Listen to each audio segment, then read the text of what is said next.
Hello and welcome to Cutting Through the Bud in the Post-Truth Apocalypse. I'm Ben and as always I'm hanging out with Mike. Hello. Claire. Hey. And Pete. Hello. Today is part 2 of Fairies, including the most well-known fairy hoax, Cottingley Fairies.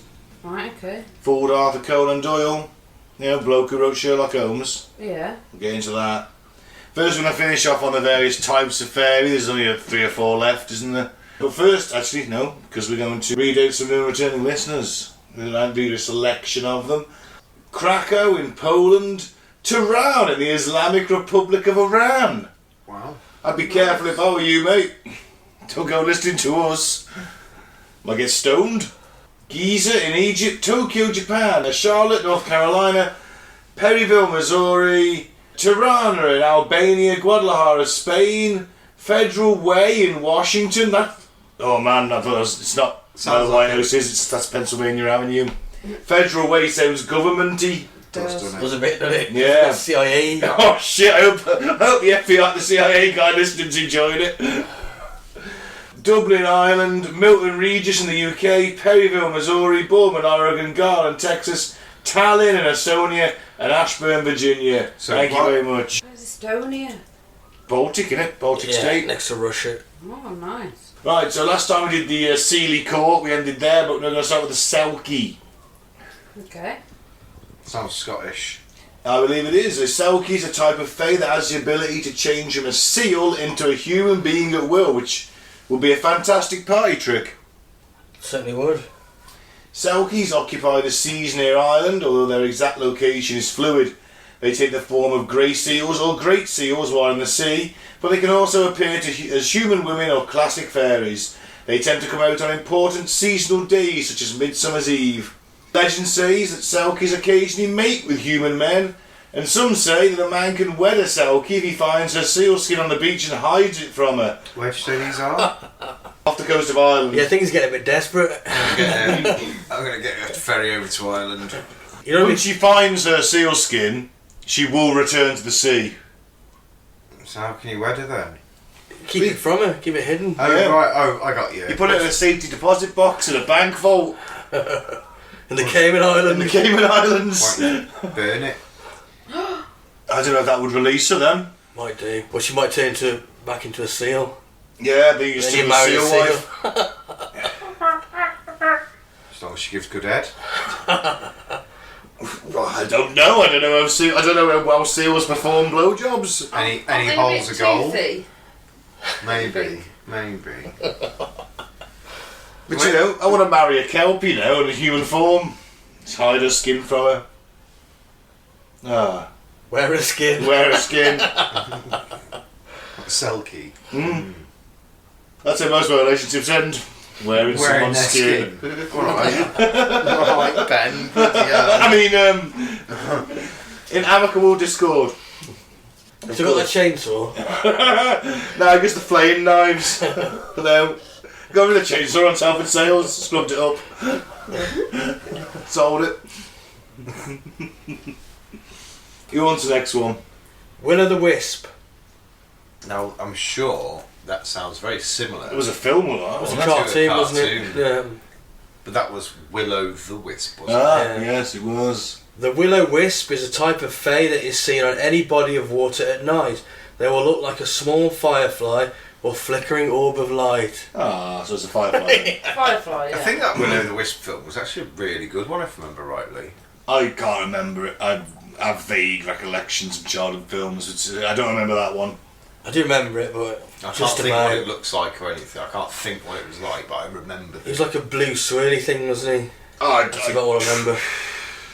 Don't know. Well, anyway, the will-o'-wisp is seen across the world and is known by many different names in different cultures. They will typically appear in groups, so keep your eyes out for a bunch of flickering lights. They also tend to like calm waters rather than rough waves, so they're more commonly found in lakes or ponds. Like fireflies. Yeah. Sometimes they're found in earthly areas such as grassy hills or even in the woods. Like fireflies. I remember it now. Oh, Pete's found it. There we go. Yep. Do you remember It is a now? film. I don't remember it at all. But, I think it was a series as opposed to a film. yeah, well. Yeah, it was a series. It's a bit like Magic in the Magic Roundabout, doesn't it? Kind of, yeah. Some legends say that these types of fae only appear as lights, while other stories say that the lights are from the lanterns these fairies carry as they revel. Generally, when you see will-o'-wisps, you can assume that they're having a party, which they do almost nightly. Quality. Party. There's one thing you got to say for these fairies. They love a party. They love to dance. They love the moonlight. They love to boogie. Nice. Oh, see, I did the Sealy Court. The unseelie cord. I'm doing the unsealy court. It's This is the one with the gallows. Yeah, the hanging Tinkerbells. This is the darker counterpart of the Sealy Court. The unsealy court is made up from different types of fairies, but they're thought to attract lower types of fae such as boggarts and bogies. Boggarts and bogies. A boggart. Where have I heard that? I've heard that before, yeah. It's a type of fairy, isn't it? Oh, I bet I know where I heard that. Probably from Hellboy. Labyrinth. Yes. I think it was from Yeah, Hellboy. Yeah. No, Labyrinth. The unsealy court is thought to be ugly or even hideous and more than a bit scary. The court can be made up of dark fairies as well as lost spirits. They tend to be the most active during autumn and Halloween and winter. Dark magic is often the work of the unsealy court. They're known to work with witches concerning black magic or to make deals with humans, but these deals never work out well for the human, so it's said. Humans would do very well to stay away from the unsealy court.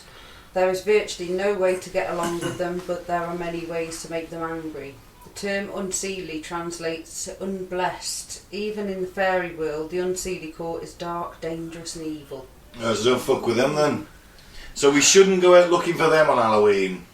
My daughter tried hugging a tree the other day with her shoes off. Oh yeah? Yeah. Did it have a face on a tree? No. Wrong tree. I forgot about the face. It's got a face, hasn't it? I forgot about that.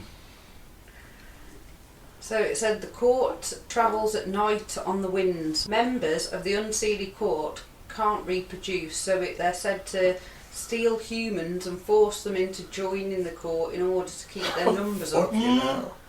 So what they said, like, you know, I'll it's join the to unsealy. avoid them, but You're a slave, Ben. What do you want to yeah, join that's for? what I think it is. It's just They're keeping their numbers up and joining the court. Yeah, they're forcing you to do it. Yeah, trafficking. I don't think it's going to be good conditions for you, mate. they can't reproduce. You get to join in. They traffic you in. Yeah, and they're just sit on the unsealy court and be badass and. Yeah, and be like living in a prison cell for the rest of the time where you're not on the court. No, I was They going to say say. according to the I've legend. got nothing else going on. According to the legend, travellers going through woody areas at night should be careful and avoid the unsealy court. Well, be careful when I go to the churchyard tonight. Oh. I'll get snatched by some fairies. Or a boggart. Or a boggart. So boggart, yeah, boggarts. So boggart is generally thought to be a brownie turned bad. Similar to boggarts of Harry Potter. Oh, there you go, that's where I've never watched all those films, don't know. Modern day boggarts will haunt a home or an area, such as a trunk or a closet, cause general issues. How inconvenient would that be if you went into your closet and you had like a boggart in there, just got hissing at you every time you went in? Just kicking, get the fuck out. Get the hammer on the little fucker. He just comes back, he's always a fairy. He'll come back when I finish with him. Typically, yeah. I just had a new boggart head hat you're wearing, Mike. Skulls on the wall. The boggart predator. The boggarter. So I'm the fairy's worst nightmare. typically, a boggart is a brownie who is treated badly. This can make a brownie act out, and over time they will turn into a boggart, which means they are attached to a property for the purpose of causing issues. Alternatively, a boggart can be a brownie who stayed with a home after the family left. If the home falls into disrepair, but the brownie is attached to the property, they can start to go a bit crazy and begin haunting the area. Does that mean you've got to get like a fairy therapist to talk the boggart? Come on, boggart. Maybe. You don't stop being a boggart, be a brownie again. Let's take some positive steps. There's a new the house has been done up now. New family got it. You can still just start sweeping up rather than destroying and haunting the house. Sit and have an intervention with them and Yeah. see if it works. Yeah, get a little fairy, a little Tinkerbell therapist in. You know, he's got a little clipboard, writing stuff down. So other boggarts are brownies who are simply mischievous in nature. Although most brownies are helpful and social, there are always a few who are just naturally pranksters. These boggarts delight in playing tricks on humans or scaring them. Ideally, you'll never encounter a boggart because you won't anger a brownie. But if you do get into a situation with a boggart, you may need to do an exorcism in your home. Whoa. Wow. So don't piss off a brownie. Because it'll turn boggart. Oh, you don't never go full boggart. No. Well, yeah, there you go. Don't fucking anger a brownie, and Definitely don't anger a boggart. yeah, well, definitely don't anger them. Just play tricks on you anyway. So those are the different types of fairies. Yes, and now to go on to the most famous. So yeah, the most famous fairy hoax, but it wasn't revealed as a hoax for a long, long time. The Cottingley Fairies. To quote the opening line of a poem by Rose Farman, first published in 1917, there are fairies at the bottom of our garden. Coincidentally, that was also the year that two intelligent and talented young conspirators managed to convince the world that there were fairies living near Cottingley Beck, the stream that ran past the foot of their garden. Oh. The curious tale of the Cottingley Fairies began in the summer of that year when 9-year-old Frances Griffiths and her mother returned to England from South Africa to stay with the Wright family in Cottingley, West Yorkshire. Next to the house where Polly and Arthur Wright and their 16-year-old daughter Elsie lived was the small wooded valley through which Cottingley Beck flowed, and Elsie and Frances were cousins.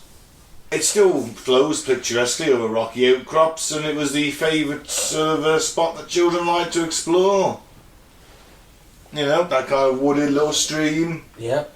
When they were told off for getting wet or getting in the river or the little stream, they said that they went there to see the fairies. Obviously their families scoffed and excused it as thin as the dog ate my homework. Mm-hmm. So Elsie borrowed her father's midge, I think that's pronounced, quarter-plate camera and went in search of proof, and the girls were back within the hour. Elsie's father Arthur was a keen amateur photographer with his own darkroom, with a few naughty pictures of the wife showing her ankle. Well, so in 1917, why else would you have the darkroom? Eh? It's like whoever had a Polaroid. Oh, I'm going to send these off to the developers to make them right. Get an elbow in. Get an elbow in. So he went to his own darkroom and developed the plates the girl had taken. The image, now a very famous one, shows Frances, head slightly tilted, gazing off just to the right of the photographer. In front of her, several winged fairy creatures dressed in diaphanous clothing are dancing. Frances looks as though she's trying hard not to laugh. Oh my god. And that was considered proof. That's terrible. It looks like it's made out of paper. It does, doesn't it? Because it was. That's But the point is that 1917, photography, and certainly affordable photography, is just coming in, and photos were seen as being the ultimate proof. You know, picture it didn't happen. Yeah. She got like really long hands.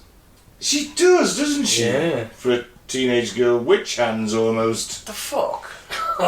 Mind you, early photography, actually if it's plates, if she moves too much, it will do that, because it's exposure.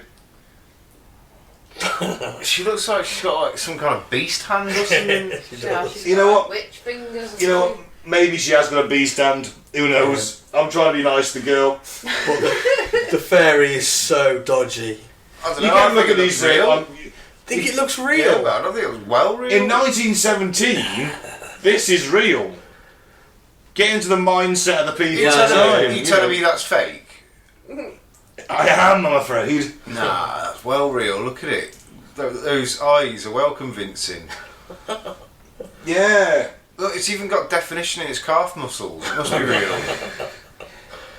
Well, they were cut out of a magazine. Nah, that's well real. Yeah. I am joking, by the way. It is awful.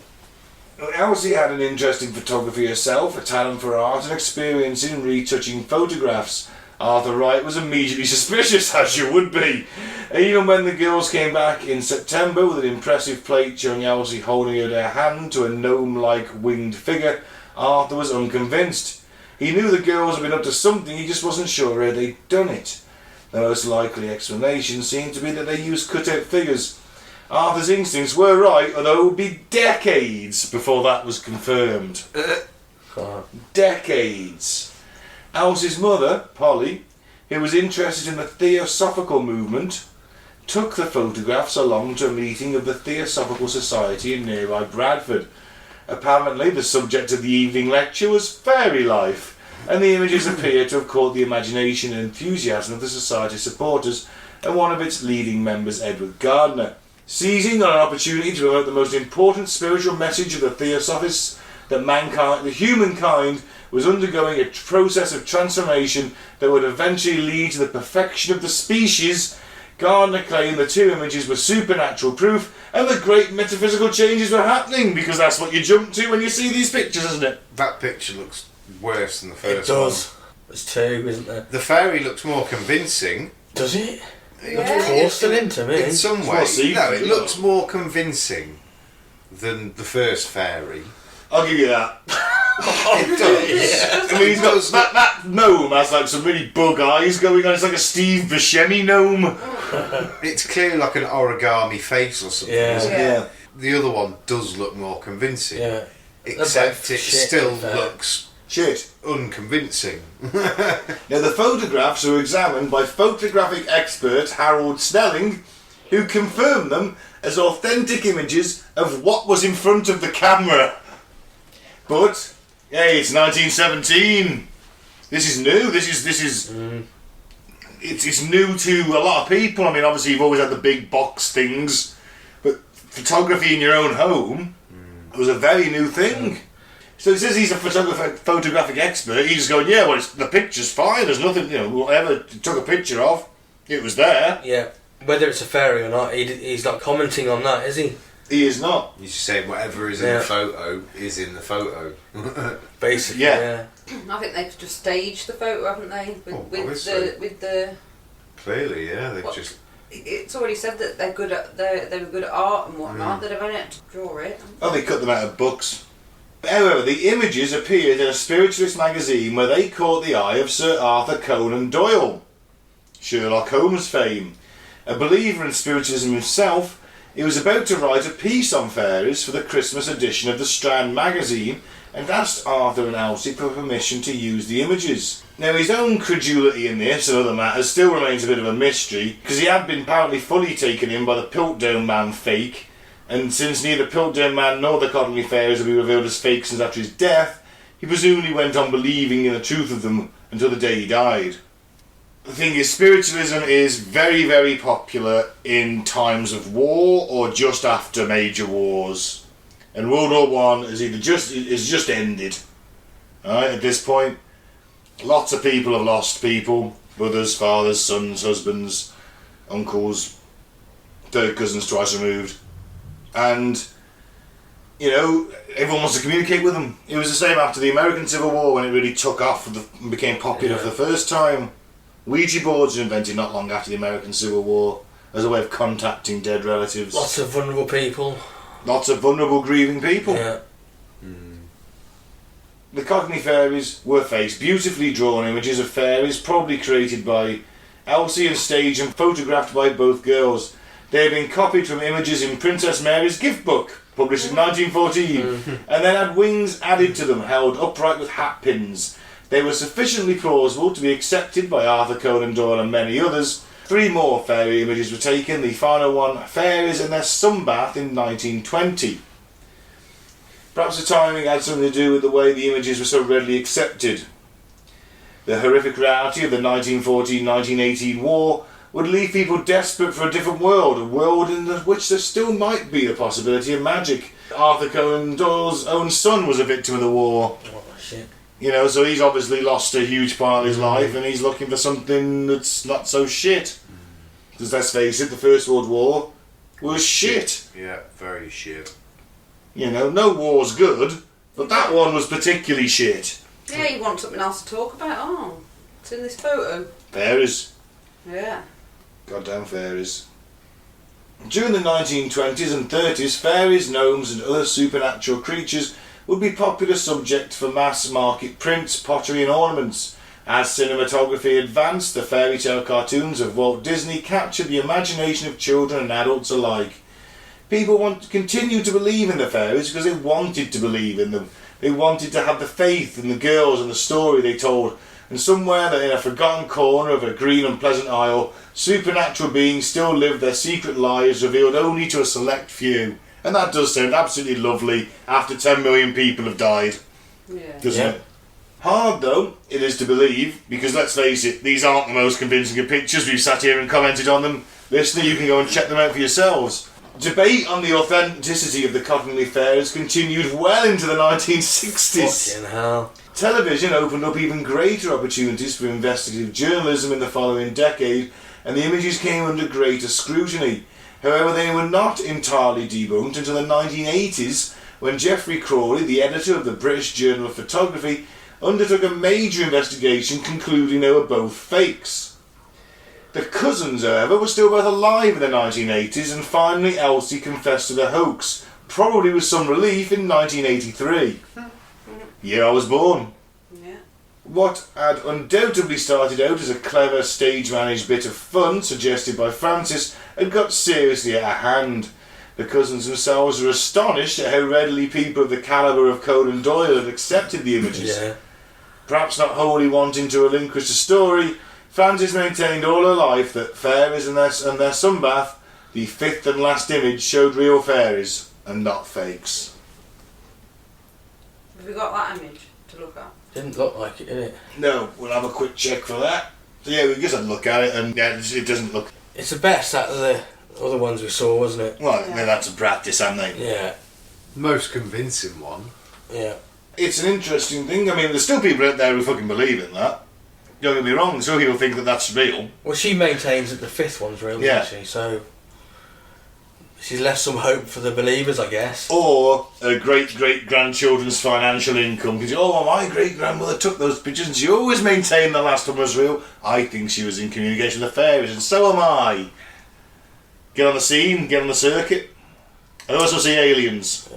If you're listing descendant of Elsa, Just giving you, I'll be a manager. yeah, we all want to cut though, 5% each. Yeah, I want 8 for being my idea. What of the whole, like, 12 quid she's giving? Get your curly word in a friend of the frog nowadays.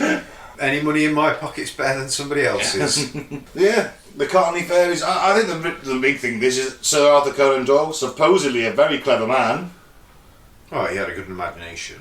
You know, That was was imagination in English.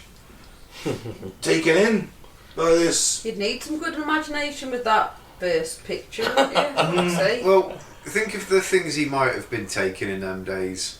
You know what? You've got a point actually, because opioids would have just been considered medicine, and if he was like depressed because he's lost his son, he might start using the old laudanum or the lithium, and before you know it, he's thinking, yes, fucking fairies are bottom of my garden too, mate.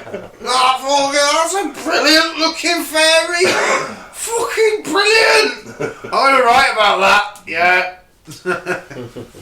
Yeah. We've got some apparently 15 real pieces of evidence of fairies, although it won't be all 15 because some of them are shit. Yeah, we'll go through a few We'll go other... for the best ones, shall we? The Green Children of Woolpit. This is a weird one.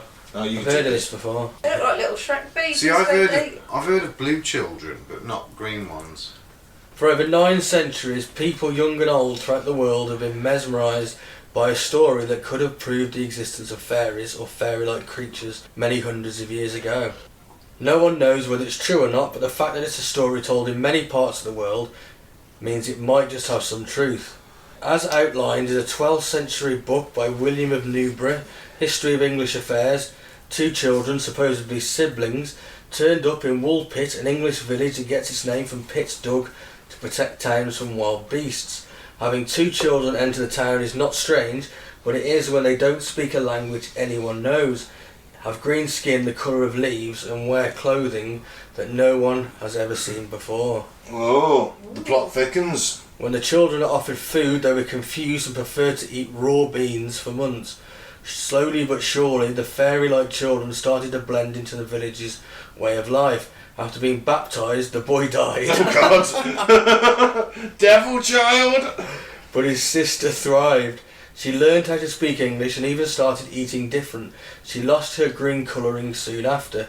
Once she knew enough English, the townspeople were to hear her story. According to the girl, her brother and herself were from a place known as St. Martin's Land. In this place, everything was green, even the people. When they were herding cattle, they got lost and followed the sound of a bell to end up in the new world, in this new English world. The girl who was given the name Agnes supposedly came to be known as impudent and aloof, which she settled down and married in the village. While some people might think this story relates to civil strife, green colouring from malnutrition, and is that something? And orphaned or kidnapped kids, others are not so sure. There are plenty of people out there who think Agnes' story and her brothers are proof that fairies did and possibly do exist. I suppose if you eat enough oranges, if you eat enough carrots, your skin will turn orange. I was thinking the same. If they're eating enough greens, Does it? nuts. See, I If believe you just eat 8 carrots, or is it drink tomato juice? there's a few things It's like both. that. Eat beetroot as well. Yeah, if you eat enough of it, you just Yeah. eat that, your skin will go like red or orange. I'll try that. I think it might have been QI. I saw this on. I think it might have been on QI, and it might well have been green, because it does sound like the very same story that I heard. And it was determined that whatever they were basically feral children, which is why they didn't speak any language that they knew. Yeah, there was a time of civil war in England, so orphan kids roaming around, becoming a bit And feral. they basically lived in the woods. Yeah. And yeah, the coloration of the skin was because of the diet that they had. How do you explain St. Martin's Land then?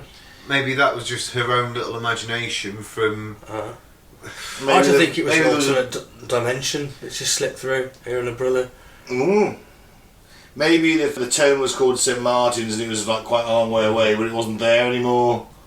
See, maybe they'd been. It'd been destroyed during the Civil Well, I think War. it's a load of bollocks, to be honest. Yeah, but I they think it's could- a made-up story, isn't it? I'm I not don't think sure. proof of it. I'm not sure. It's I think- anecdotal, isn't it? Yeah. I mean, It's the one of reason them, that isn't it? I think, like I say, if these green children existed, then chances are it's what Pete said. They've been living in the woods. They've got a bit Eating feral, algae. eating anything green. It's turned their skin a different colour. And as soon as he started to eat and get more nourished, Yeah, the green skin. the green faded, skin left. Green skin left, which all makes and she learned to speak English again. logical sense. And remember, they've probably got massive PTSD. This is what I was going to say. You know, so they just started speaking each other in a made-up language. They could have been 3 or 4 or something when they left the village. Been in the woods for a few years, managed to survive somehow. But yeah, mad either way. If it was true. Yeah. Professor photographed a fairy swarm, or they do look suspiciously like fireflies to me. They sort like them little midges to me. Yeah. Yeah, Midges but with the flash on. Probably. Oh, I can't think what the name of it. They're a fly. They're a type of fly, and they've got really like long back legs. Mayfly. Could be mayfly, and might be mayfly. Yeah, because Yeah. it would have been probably May time as well, and that's why they're called mayflies, because they come out in May. But they've got really long appendages, and they do kind of look like little fairies or something when you see them. So, Yeah. proof of something can mean many things to many people, but there's no denying these photos taken by the university lecturer are strange. And it's up to you to decide whether they are real evidence that fairies exist. So yeah. So this is the fairy swarm we're talking about. So John Hyatt at the Manchester Institute of Research and Innovation in Art and Design director. Wow, that's stupid. Quite a There's title. of Manchester Metropolitan University said he took the photos in the British countryside. It's just getting lamer and lamer, isn't it? You know, you walk through fields round here and you just see like little swarms of flies, don't you? Yeah, and you get the flash on your camera, which of course he has got, and they're gonna show up lit up, aren't they? Yeah. Thing is, I mean, give us like a proper fairy. Give us something like those. At least those girls that have imagination. Yeah. Don't give us something that could be an insect. Give us a little Tinkerbell. They're clearly like gnats, aren't they? Yeah. Yeah. Oh, a piece of mayflies and it's just the angle that. Oh, it's ridiculous. It's the fuzziness as well. You know, there's just no definition. Just because it looks like little arms and legs, we want to see definition, don't we? I want to see boobs, nipples. It's the 21st century. Pete wants to see fairy tits, and Claire wants to see a little smile. Or a little winky. Little wink and a smile. I don't see fairy winkies. Why not? They could be really impressive. Comparatively. Comparatively. They can grow to normal size, remember? What about a possible fairy sighting in England? Okay, right, yeah, so Yeah, look at the picture. You can check these out, listener. This is from a website called blindsideme.com/15 real pieces of evidence fairies actually exist. So this is probably one of the more convincing ones, but again, It's a it just moth. looks like a similar fly or something to what was in the previous photo. So they say these things appear when you're not looking for them. And what British woman Phyllis Bacon discovered what may be proof that in 2009 a British newspaper ran a story about Phyllis, who said she had photographed a fairy in 2007. Can we just go back up and look at the picture again? Sorry. You see that thing that's circle that's supposedly the fairy? Mm-hmm. You see them with the little flying things Yeah. dotted around? And it's one of them really close up, isn't it? Yeah. Whatever insect that is. Yeah, like a gnat. Yeah. But the photo was taken in New Addington backyard, and that she wasn't even looking when she took the photo. Phyllis had been chatting with relatives when she held a camera into the backyard and snapped a photo. She only noticed a small figure afterwards. And for the next few months, Phyllis scoured the internet looking for photos of insects such as beetles, moths and butterflies, and that could pass as what she had captured on camera. She didn't want to be called nutty, but she just couldn't find an explanation It for the has photo. to be a fairy. So therefore it's a fairy. so until anyone tells her otherwise, she's going to continue believing that it's proof that fairies exist. So, yeah, it can't be an insect, because I haven't seen a photo that looks like that before. What about a fairy skeleton? Have they DNA tested it? Well, we'll find out. In 2017, a Wilmington, North Carolina man, James Cornan, stumbled across a tiny skeleton in a falcon nest in the Rocky Mountains. The photos showed to look to be a tiny human-like skeleton and were posted by Beyond and the Science and Historical Pictures online. The photos have stirred up some hot debate, with thousands of shares and comments arguing whether or not the picture does indeed show a pixie or some other creature that looks eerily similar in body structure. Like a marmoset. Yeah, maybe. According to the post, the supposed pixie bones are now located in a German facility where they're being examined by top men. Top men. We may never know whether the remains are that of a fairy or pixie, but it's hard to deny there are a few other creatures. It could be, but it could be a marmoset. Could be a tiny little baby bird that's had his beak pecked off. It does look like a little human skull. Rib cage. The skull does look like. Oh, that's kind of cute. I'd say if It's not anything, good. it's a small marmoset. Could be a baby marmoset that's Yeah. been taken by a falcon, or it could be the skeleton of a fairy. More than likely, though, it's not the skeleton of a fairy, though, isn't it? What? Mike, Flower fairies of Thailand. go and look this up again, listener. You can see the picture. National Geographic's Brett Madden, he captured photos of what looked like the mummified remains of fairies in Thailand. Bit of pareidolia going on, do you think? Well, there's no way of seeing how big they are unless they were pins. No, we're looking at a picture from a YouTube still. It just shows you the face, and you can't tell the scale, can you? No. Are they pinheads though? They are pinheads. They're pinheads, aren't they? So they're pins. So you can actually get the scale. Okay, fair enough. Legend states that these little creatures are Nari Pon or Thai flower pod women fairies. that are both animal and plant. Their existence has supposedly been verified through X-raying skeletal remains through fruit. What? I don't know how that works. There have been sightings of Nari Pon in person within 3 hours of Bangkok in Thailand. They supposedly have female bodies of 3 foot height and a camouflage complexion to blend them into the environment. No one knows for sure whether they are a fairy or just a fantasy. Are they a fairy? Are they just fantasy? Sorry, I couldn't resist. The legend came from the idea that Nari Pon are fruit that grow on trees but that come alive once they fall from the trees. They then wither and die within a week, creating a carcass like the one captured in the photo by Brett. Oh, That's unlucky, Bit isn't of a it? tragic lifespan, isn't it? I mean, I think there's probably a bit of pareidolia going on, but it's, you know, I like it. Yeah. The fruit is just sort of dried and it looks like a face. Yeah. With like a fruity crown. You know, remember that woman who used to dance with the fruit on her head? Yeah. Looks a bit like that, but mummified. What was her name? Anyone? No, can't remember. No, it was... No, don't know. I know who you mean. Yes. The bubbly black lady that used to wear a proper like African frock all the time, didn't she? Yeah. And big head of fruit. Might have been a couple of them who did that, I can't remember now. Anyway. Carmen Miranda, is it? Yeah. Yes! Yes. Good shout. Don't know where that came from. You geek. See, I was going to say Carmen, but I always think of Carmen Sandiego. Like, where in the world is Carmen Sandiego? The spy who was being hunted all the time. Never used to watch it. I did. Used to like that. Last one. Musician John Rutledge from the noughties comedy rap group Goldie Looking Chain got the fright of his life when he stumbled across a family of fairies.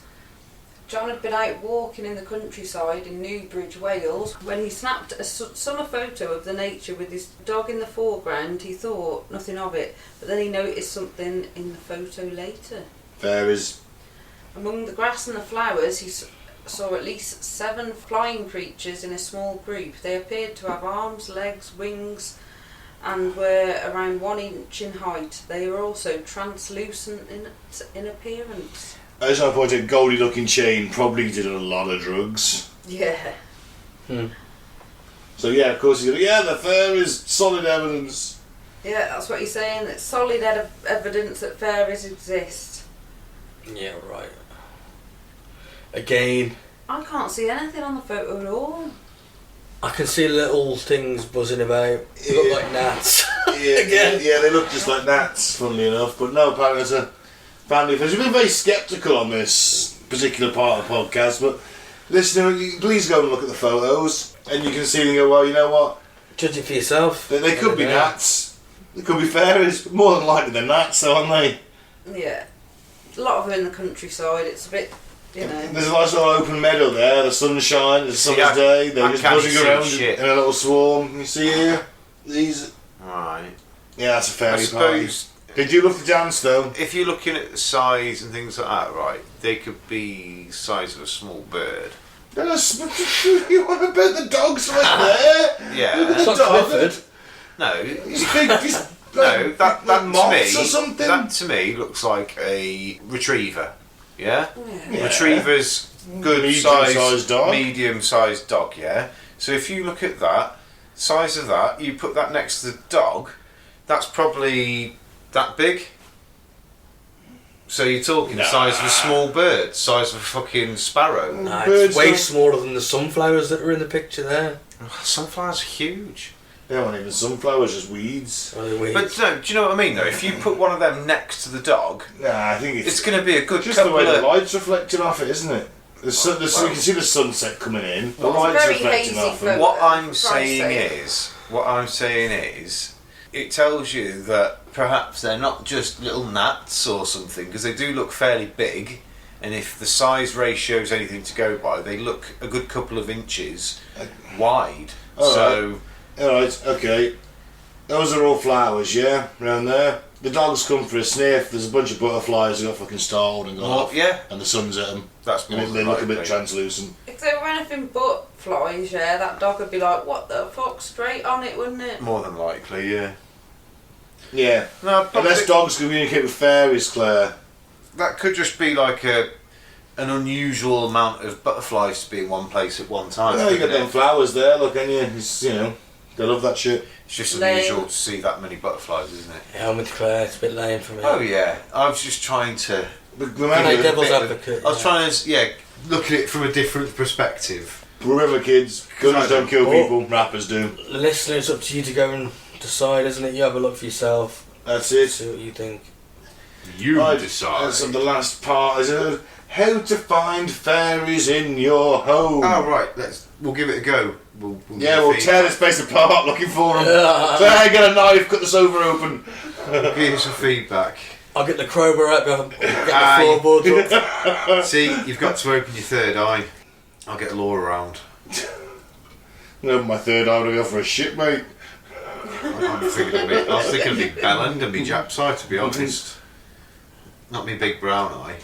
Well, either way, Look into your big brown something passes into this realm from it. Be it good or evil. Definitely fucking evil. Yes. It's coming out of your hands. Now, it won't be easy to find these fairies hiding inside your home. Of course it won't. And these sensitive magical beings are easily disturbed by loud noises, human activities, and the clutter of objects. However, if you are friendly to them, if you treat them well, and if you're patient, they can manifest their presence. Yeah, fairy, fairy, fairy, fairy, fairy, fairy. Now, you have to open your third eye to see them. And I got me dick out. and here's how it's done, so let's all do this. Place your index and middle fingers on the centre of your forehead Foreskin. and tap it. Forehead and tap it gently. Those two. Yeah, them two. Alright, done that. Move your fingers in a circular counterclockwise motion on that spot for a few minutes every day. Oh, you may have to do this several times daily if you open your third eye. So by the next time we record, lady and gentlemen, I expect you all to have opened your third eye. I'll have opened my third eye. For sure. I've already done it anyway. Have you? Yeah. Why are you tapping and rubbing? You're only meant to be rubbing now. He's wanking off.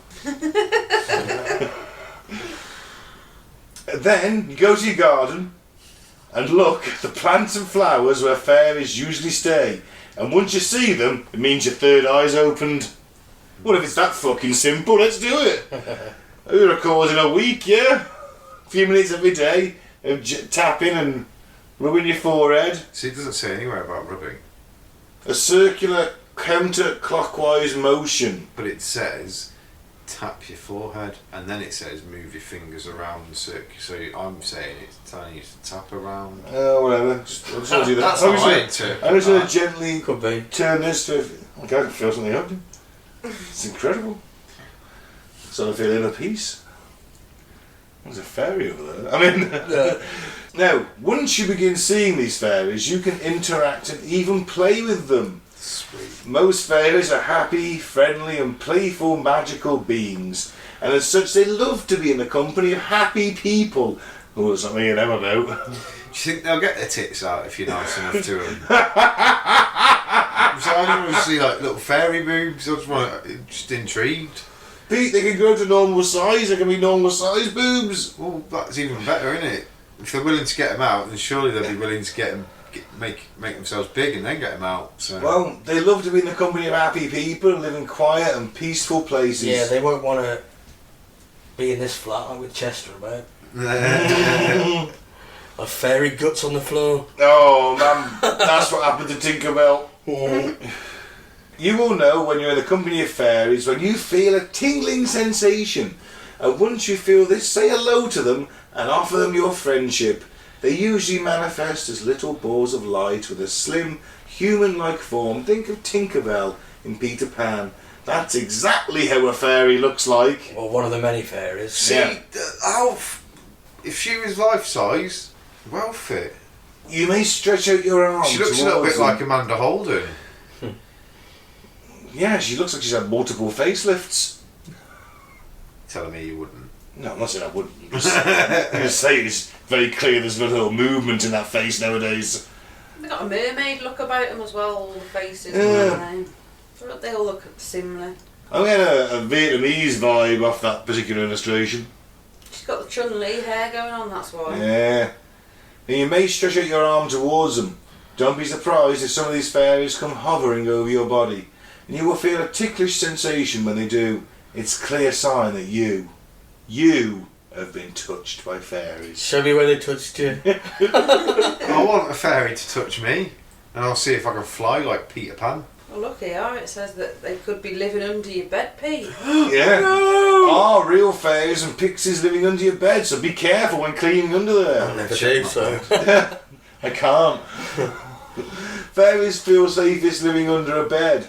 When fairies feel safe, they can change their energy vibrations to match the frequency of the human world, thereby becoming visible to humans.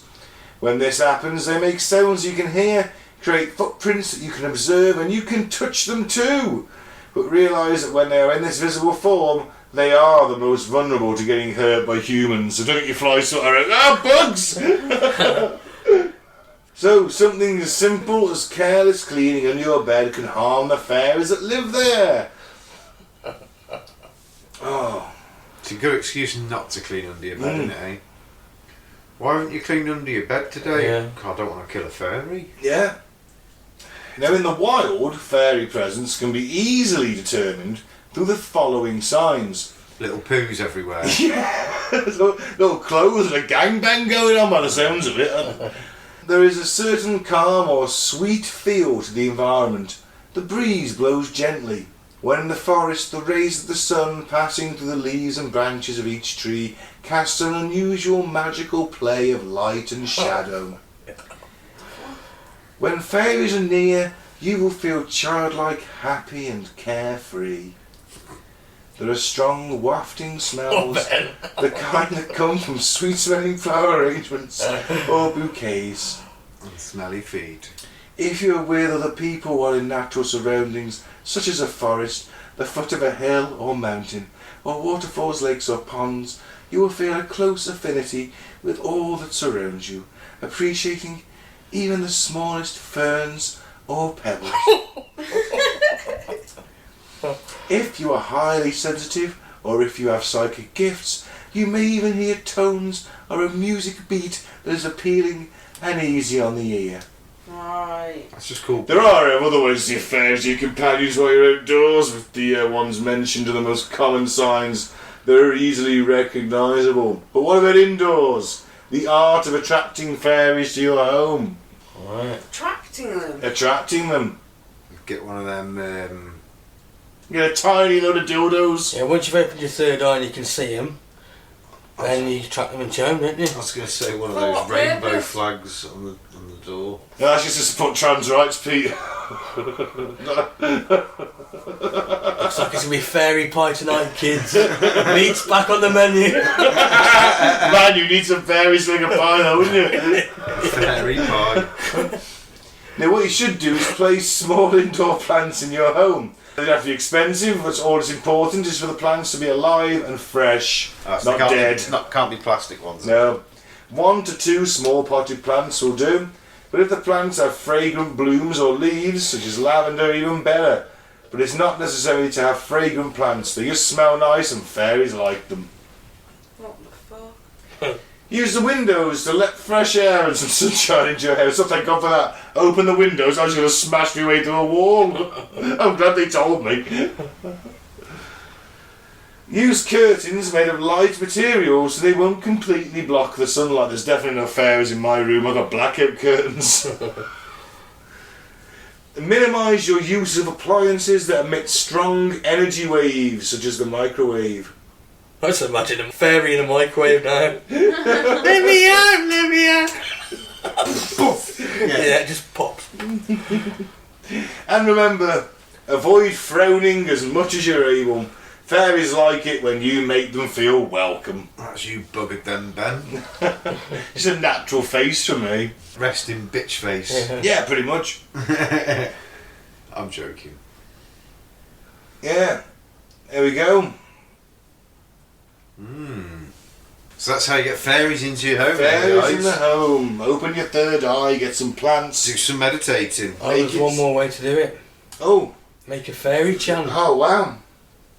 A good example of a fairy chant is, good fairies, heed my call. Come to my home, come all.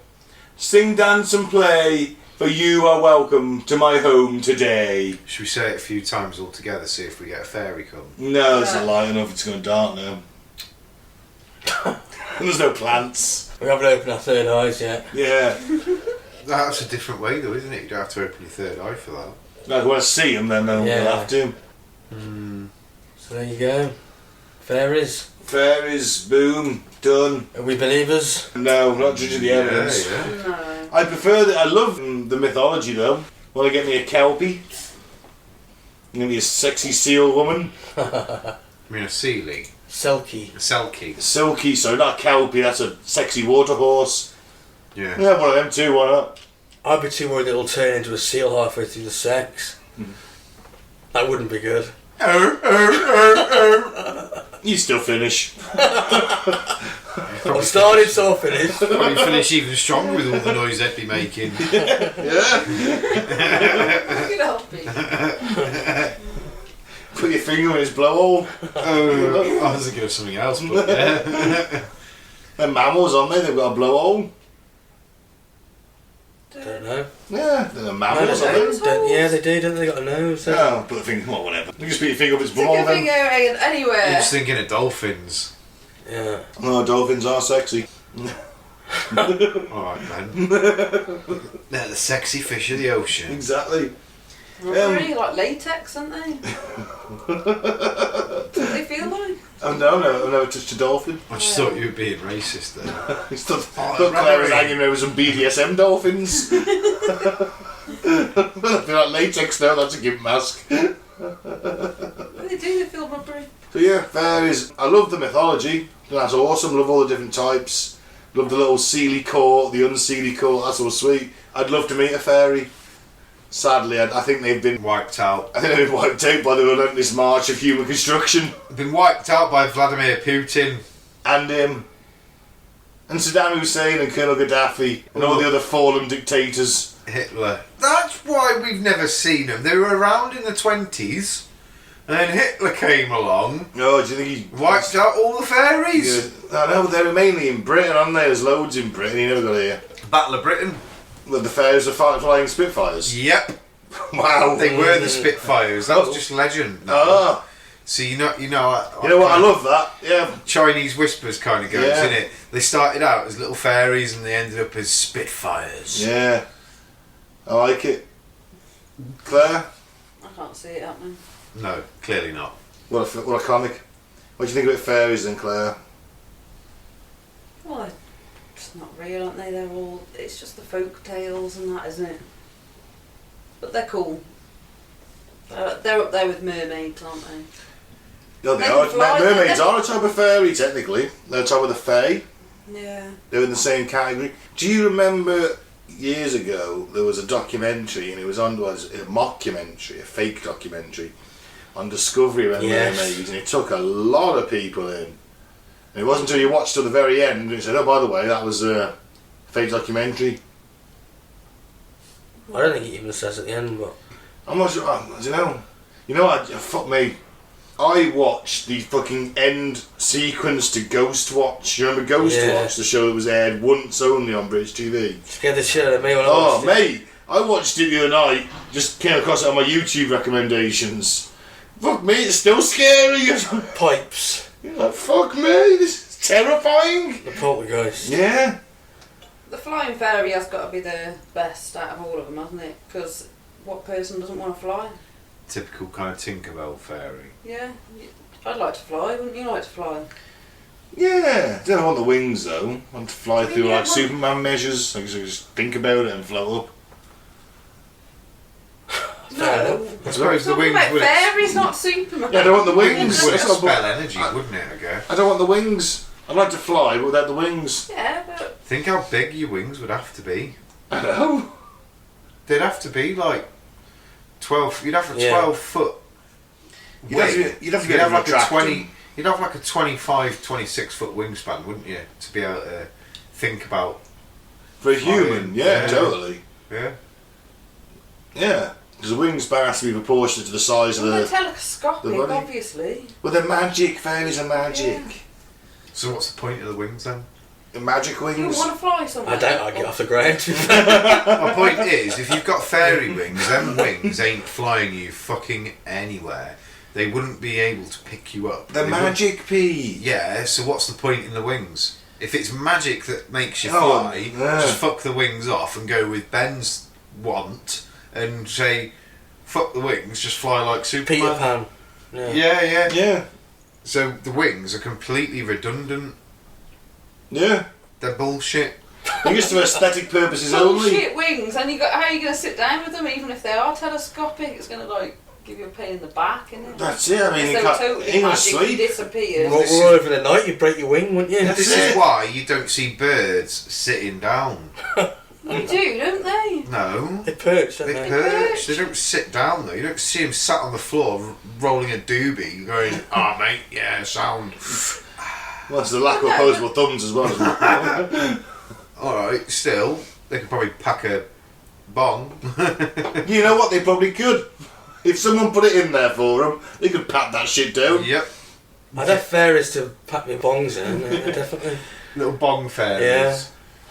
Little spliff fairies, that's what I Ah, like. Just yeah. roll me That, little, yeah. roll me little bifters, so like, they have like a telepathic connection to you. So when you start to think, I could do with a gifter, within fly in like, the within 5 minutes, one just kind of like appears, and this little fairy's just like, there you go, mate. Drop a little slip off. It just comes in your eye. Cheers, buddy. I'm imagining like a really small fairy picking up like huge rizzlers, getting it into a rolling machine and then running on it like to roll it up. Yeah. And then, I think borrower's style. But what if there was like, you know, that job had quite a high casualty rate because they got sucked into the thing and the then rolling beat smoked machine. them? Yeah. This Oh, man. joint's a bit This, lumpy. this joint's got a fucking great kick to it because you're inhaling the fairy dust off his burning body. what? And that's probably how the fairies became extinct. Everyone was getting high off their tits off fairies. Yeah. Because they Bone were, dust. yeah, I want some of that fairy dust. Not fairy dust. we've solved it. Ah, there we go. Right, that's fairies then. I quite enjoyed that. We'll delve into some Western mythology there for once. Load of bollocks though. No more so than any other mythology. Yeah. Or topic we talk about. Yeah. Apart from the factual stuff. We've done some factual stuff. We did One or two. the Kishtim disaster we did, that's a nuclear disaster, Chernobyl we've done, you know. Yeah. Farmers. Farmers, of course the Christmas episodes are all usually about dictators or serial killers. The tearjerkers. Alright, should we have some fucked up facts? Fucked up facts. Facts. Fucked up facts. Facts. Facts. He's totally put me off. Some species of tortoise barely age at all. They are just as fit and vigorous at 50 as they were at 5. I say Wow. we take these tortoises, harvest their genes, put them into us, and make ourselves fit, virile, and fucking, like, uber fucking young again. How do they measure that? By how many wrinkles they have? Cut a leg off. Well, but I guess the way they move around and do their everyday shit, there's a 5-year-old doing it, Yeah, and the but if you- 50-year-old does it equally. She said, how can you tell the difference then between the two? Aren't you?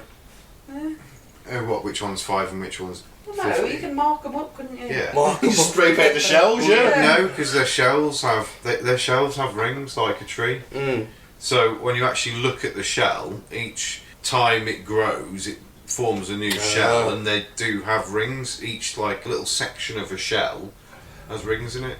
If you ever I look have no at them, idea. have Well, a look, well, look at them carefully, you see it. All I know is apparently they taste delicious. I know. I would like to try one, but Yeah, couldn't bring myself to do it Anything's going then. to taste No. delicious if you're starving. nah, they do apparently. Yeah. Apparently, yeah. They are really delicious. do taste They delicious. tried to bring them back to London from the Galapagos. And they ended up eating None of them all. ever made None it. of them ever made it for ages. There They was were just like, hundreds. these things are just fucking delicious. Yeah. They got a bit hungry on the way home and decided to cook one or two Like the just best to keep them fried going. up with butter. And a bit of garlic. Yeah. If you got it on a 19th century warship, what ship? If not, still tastes good. That's it. Probably a bit of salt at least in there, if nothing else. Right, well, okay, turtles. Sprightly little bastards they are. Tortoises. Not very Yeah. sprightly at all, are they? No, Same difference. they are for their age. They are for their age. Every morning, jackdaws vote on when to leave the roost. Hey, but give a little bird parliament. Yep. Sweet. Apparently they cast their vote by squawking. No. So like, oi, and they go, oi, we gotta go out, oi, and the last one to wake up's like, oh, for fuck's sake, alright, oi, let's go. Oh, mobocracy, the democracy. Yeah. I very much doubt that some like little jackdaw with a little wig on comes out and goes, right, cast your votes, going out now. And no one squawks, right, I'll come back in half an hour. That would assume that jackdaws invented the concept of timekeeping. Well, they'll just have like natural body clocks. They'll wake up at like, at dawn, won't they? Or something? No, they have little watches, Claire. And then they'll just be like, well, dawn's been around for a bit now. Squawk, squawk. Yeah. That's that guy's vote. And then, oh, it's voting time, is it? Oh, I didn't think they were little watches. How they're in tune. In human nature. Everybody synchronise. There is a cavern on the moon where it is always 17 degrees C. Ooh, that'd be quite pleasant. How the hell do they know that? Present a robot in or something. Sensors. What, it's been there forever and it's always been 17 degrees? Every time At the I've been there- moment it is, yeah. Must always have the same amount of light on it from the sun. Or they put a sensor in there and some So kind that's of comfortable. thermometer. That's comfortable temperature. It'd be quite pleasant, that, wouldn't it? Yeah. NASA would consider it as a site for future human missions. Cool. So they should. I'd do that. If I worked for NASA, please employ me. Has anyone ever heard of mushroom management? Nope. No, I have not. It's the management style where employees are kept in the dark and fed bullshit. Oh, yeah, I've heard of that one. I've been in that one quite a bit. Yeah, I've worked under a few bosses with that skill. You did that on a t-shirt, I think. I've got to remember that. Yeah, Mm. I I like that one. might use that in a job interview. Well, I'm not a mushroom manager, I can tell you that much. That sounds good. In general, people think you are both smarter and more likeable than you think they think. Did anyone get that? Read it Yes. again. In general, people think Mm. you are both smarter and more likeable than you think they think. Gosh, you must guys must fucking love me mentally. Must fucking love me. Just thinking of me before you go to sleep. Not in Ben's case then, obviously. There is a small part of Yellowstone National Park where you cannot be tried for any crimes you commit. Oh, fucking sweet. The region is known as the Zone of Death, Alright. Okay. though to date no murderers have taken advantage of it. What's so special I about don't it? know, just that you can't get tried for crimes. Is it in the middle of all them like sulphur fucking vents? So you went in there, like, I'll meet you in the sulphur vents. Go in there and just both dead within seconds. Oh, you're a gas mask, obviously you'd be alright, wouldn't you? Get your full NBC kit on, mate. But who the fuck's would be thick enough to meet you in the middle of the fucking gas vents? No, I know a few people that would be thick enough Yeah. to what's this funny smell? You stroll in there with a gas mask on and knife them to death. My lung just fell out. You don't want the sulphur to get the credit for it. so- No, you want to do the You wanna do murdering. Then your body gets get eaten alive, but you just burned up by the sulphur. No one can tell you've been stabbed. Just So you throw the pick body it down. up. Throw the body down a fucking sulphur pit. Or the sulphur bear gets you. Sulphur bear. Is that like man bear pig? Kinda, yeah. It's like a mutant bear that's been living in that sulphur pit. Skin's just rotted off. And It's managed to develop over centuries of evolution that it can actually survive in there. It's the only surviving being in Yellowstone sulphur pit. so if you go in there and the bear don't get you, You fucked anyway, someone's gonna stab you. Yeah. Mind you, Yellowstone is literally a ticking time bomb, isn't it? Yeah. I mean, it's like a super volcano. A scary one as well. Yeah, Like, because it's at any time could go off now. well, world changing. Well, now. Because it will basically put us into a nuclear winter for a bit. It is world changing, isn't it? Yeah. Not to mention the massive death toll in America. Oh, surely they're monitoring the pressures, no? Oh yeah, but like I say, I mean, it is literally, it's not a question of if, it's a question of when. Well, they reckon it goes off every, is it 300,000 years? And it went off roughly 300,000 years ago. So still there's a lot of Give geothermal or- activity there, because they've got all them vents and the geysers and everything. Give or take 10,000 years here or there, it could be 10,000 years away, but it could be tomorrow. You know, 2012 when it goes off, the movie 2012. And Woody Harrelson, is Woody Harrelson, isn't it? Would they have any He's just there notice? screaming, going, ah! Would they get any prior notice of it? Yeah, there'd be tremors and that. There'd be increased activity, but at that point it's like, well, we've got to evacuate a fair amount of people here. Well, they have to evacuate the whole of America pretty much, wouldn't they?